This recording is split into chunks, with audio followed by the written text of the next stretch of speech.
আসসালামু আলাইকুম dear friends, A bag of job চ্যানেলে আপনাদের স্বাগতম। চলে আসলাম নতুন একটি নিয়োগ বিজ্ঞপ্তি নিয়ে আপনাদের মাঝে। তো আজকের নিয়োগ বিজ্ঞপ্তিতে পদের সংখ্যা, পদের নাম এবং শিক্ষাগত যোগ্যতা এবং পদের সংখ্যা সম্পর্কে আমি সব বিস্তারিত বলবো এবং আবেদন শেষ তারিখ কবে এবং আপনারা কীভাবে আবেদন করবেন সেই সম্পর্কে বিস্তারিত আলোচনা আজকে করব আপনাদের সাথে। তো আপনারা ভিডিওটি পুরোটি দেখবেন, স্কিপ করে দেখবেন না, তাহলে বুঝতে অসুবিধা হবে। আপনারা যদি বুঝতে অসুবিধা হয় তাহলে কমেন্টস করে অবশ্যই জানাবেন আমাকে।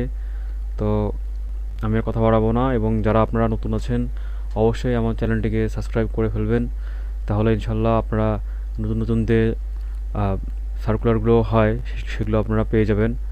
তো আমি আর কথা বাড়াচ্ছি না, তো চলুন আজকে আমরা দেখে আসি আজকের যে নিয়োগ বিজ্ঞপ্তিটি সেটি আমরা দেখে আসি। তো চলুন আমরা চলে যাই মূল আলোচনায়।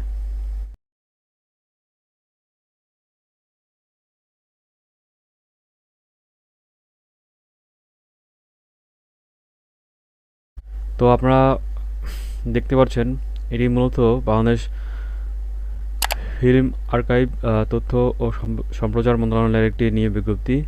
তো আপনারা দেখতে পাচ্ছেন এখানে দেওয়া আছে দেশীয় বিদেশি উৎস হতে মুক্তিযুদ্ধের অডিও ভিজুয়াল দলিল সংগ্রহ, সংরক্ষণ এবং বাংলাদেশ ফিল্ম আর্কাইভের সক্ষমতা বৃদ্ধি শীর্ষক প্রকল্পে সম্পূর্ণ অস্থায়ী ভিত্তিতে সেকুল্যে বেতনে নিম্নবর্ণিত পদসমূহে প্রকল্প মেয়াদে জনবল নিয়োগের জন্য প্রকৃত বাংলাদেশী নাগরিকদের নিকট হতে দরখাস্ত আহ্বান করা যাচ্ছে। তো আপনারা কিন্তু এটি ডাক যোগাযোগ আপনার দিতে হবে বা কুরিয়ার সার্ভিসের মাধ্যমে আপনারা এটি করতে হবে। তো এখানে কিন্তু আপনারা কোনো রকমের অনলাইনে করতে পারবেন না। অনলাইনে ছাড়া আপনারা কিন্তু এটা করতে পারবেন না, অনলাইনে এটি করা যাবে না। তো চলুন আমরা দেখে আসি আজকের পদ সংখ্যাগুলো এই নিয়োগের। তো প্রথমে দেওয়া আছে যে সহকারী প্রকৌশলী। তো এখানে আপনাদের দেওয়া আছে পদ সংখ্যা 1টি এবং এখানে আপনার বেতন হচ্ছে 27,100 টাকা এবং গ্রেড হচ্ছে 10। এরপরে শিক্ষাগত যোগ্যতা হচ্ছে কোনো স্বীকৃত ও সরকার অনুমোদিত পলিটেকনিক্যাল ইনস্টিটিউট হতে সংশ্লিষ্ট বিষয়ে 4 বছরের ডিপ্লোমা ইঞ্জিনিয়ারিং কোর্স পাস হতে হবে। তার মানে আপনাদেরকে সরকারের সেই যে কোনো স্বীকৃত পলিটেকনিক ইনস্টিটিউট হতে আপনাদের কিন্তু ডিপ্লোমা ইঞ্জিনিয়ারিং কোর্স অবশ্যই থাকতে হবে। তো এরপরে আপনার দেওয়া আছে সহকারী ক্যামেরাম্যান। এখানে কিন্তু বেতন এবং গ্রেড যেটি দেওয়া আছে সেটি কিন্তু প্রথমে যে আপনার পদ দেখলেন একই দেওয়া আছে এবং প্রায় 3 নম্বর পর্যন্ত সেই একই দেওয়া আছে। তো এই 3 নম্বর পর্যন্ত আমি কিন্তু আর বলছি না, 3 নম্বর পদ পর্যন্ত। তো এখানে আপনারা দেখছেন বেতন পদের সংখ্যা হচ্ছে 2টি। এখানে কিন্তু যোগ্যতা হচ্ছে অভিজ্ঞতা সহ কোনো স্বীকৃত বিশ্ববিদ্যালয় হতে যে কোনো বিষয়ে স্নাতক ডিগ্রি। তো যে কোনো বিষয়ে আপনাদের স্নাতক হলেই হবে কোনো স্বীকৃত বিশ্ববিদ্যালয় হতে। তো এরপরে আপনাদের দেওয়া আছে অডিও ভিডিও এডিটর। এখানে আপনাদের পদ সংখ্যা হচ্ছে 2টি। এখানে অভিজ্ঞতা সহ কোনো স্বীকৃত বিশ্ববিদ্যালয় হতে যে কোনো বিষয়ে স্নাতক ডিগ্রি। এরপরে টেকনিশিয়ান, এখানে দেওয়া আছে 19,300 টাকা এবং গ্রেড হচ্ছে 13। এখানে আপনার পদ সংখ্যা হচ্ছে 1টি। স্বীকৃত বোর্ড হতে বিজ্ঞান বিভাগে উচ্চ মাধ্যমিক সার্টিফিকেট এইচএসসি পরীক্ষায় উত্তীর্ণ। এরপর আপনারা দেখতে পাচ্ছেন এখানে সহকারী হিসাবরক্ষক। এখানে কিন্তু আপনার বেতন স্কেল হচ্ছে 17,705 টাকা এবং গ্রেড হচ্ছে 15। পদ সংখ্যা হচ্ছে 1টি এবং কোন স্বীকৃত বিশ্ববিদ্যালয় হতে বাণিজ্য বিভাগে স্নাতক ডিগ্রি। এরপরে ডাটা এন্ট্রি অপারেটর। এখানে হচ্ছে আপনার 17,045 টাকা এবং গ্রেড হচ্ছে 16। এখানে পদ সংখ্যা হচ্ছে 1টি এবং স্বীকৃত বোর্ড থেকে উচ্চ মাধ্যমিক সার্টিফিকেট এইচএসসি পরীক্ষায় উত্তীর্ণ। তো আপনারা দেখে নিলেন এবং এরপরে আপনারা দেখতে পাচ্ছেন এখানে নির্ধারিত ফর্মে আবেদন করতে হবে এবং আপনারা কিন্তু আবেদন ফর্মটি কিন্তু এই যে এখানে দেওয়া আছে যে www.bfa.gov.bd, এখানে কিন্তু আবেদন ফর্মটি আপনারা পেয়ে যাবেন এখানে এই ওয়েবসাইটে। এই যে ফিল্ম আর্কাইভের যে আপনার ওয়েবসাইটটি, এখানে গেলে আপনারা কিন্তু পেয়ে যাবেন এবং এটি কিন্তু আপনাদের মে 2022-এ কিন্তু আপনার লাস্ট সময়, এর মধ্যেই কিন্তু আপনাদের দিতে হবে। এই আহ, তারিখের আগে কিন্তু আপনাদেরকে এই যে এখানে দেওয়া আছে যে ঠিকানাটা, আপনাদের প্রকল্প পরিচালক, দেশি ও বিদেশি উৎস হতে মুক্তিযুদ্ধের অডিও ভিজুয়াল দলিল সংগ্রহ এবং বাংলাদেশ ফিল্ম আর্কাইভের সক্ষমতা বৃদ্ধি প্রকল্প, বাংলাদেশ ফিল্ম আর্কাইভ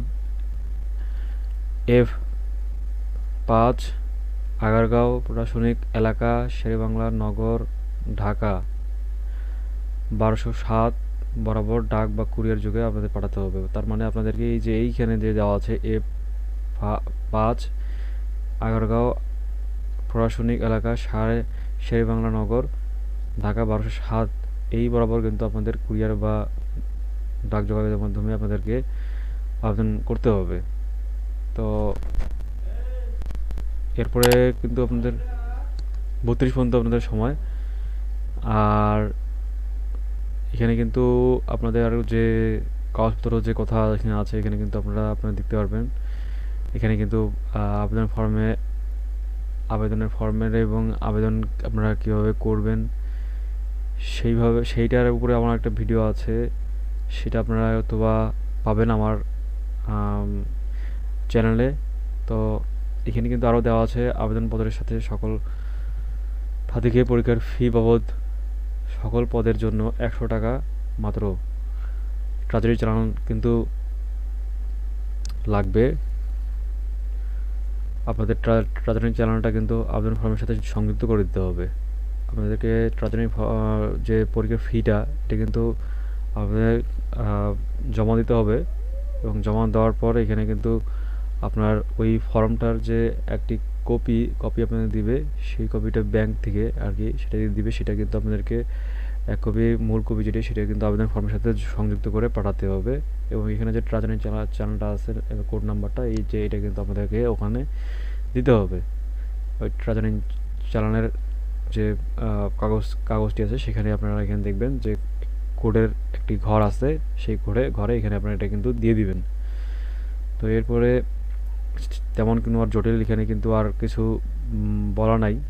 আমি যথেষ্ট পরিমাণ আপনাদেরকে সব কিছু বলে দিলাম, এবং আপনারা এখানে আর কিছু কাগজপত্র যেগুলো লাগবে সেগুলো কিন্তু আপনারা দেখে নেবেন কী কী লাগতেছে। এখানে কিন্তু আপনারা দেখতে পাচ্ছেন কী কী লাগতেছে।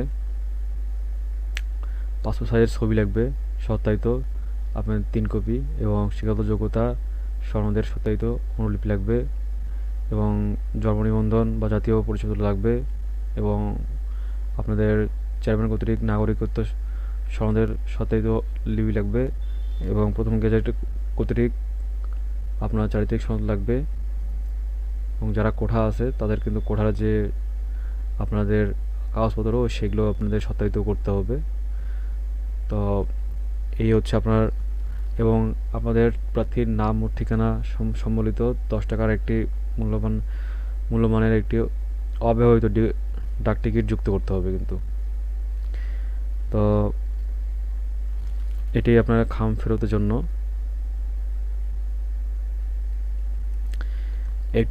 জন্য আপনাদের দিতে হবে ডাক টিকিট।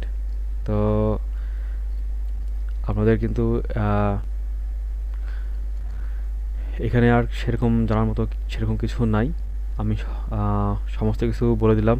তো আপনারা আরও যদি কিছু জানা থাকে আমাকে কমেন্টস করে জানাবেন, আমি অতি সত্বর আপনাদের কমেন্টসের রিপ্লাই দেওয়ার চেষ্টা করব। এবং আমার চ্যানেলের সাথে থাকবেন, সাবস্ক্রাইব করে অবশ্যই আমার চ্যানেলটিকে সাবস্ক্রাইব করবেন এবং চ্যানেলটিকে শেয়ার করবেন। তো আজকে এই পর্যন্ত, আবার আসবো অন্য কোনো নতুন বিজ্ঞপ্তি নিয়ে আপনার সাথে। তো আজকের মতো এখানেই। তো আসসালামু আলাইকুম।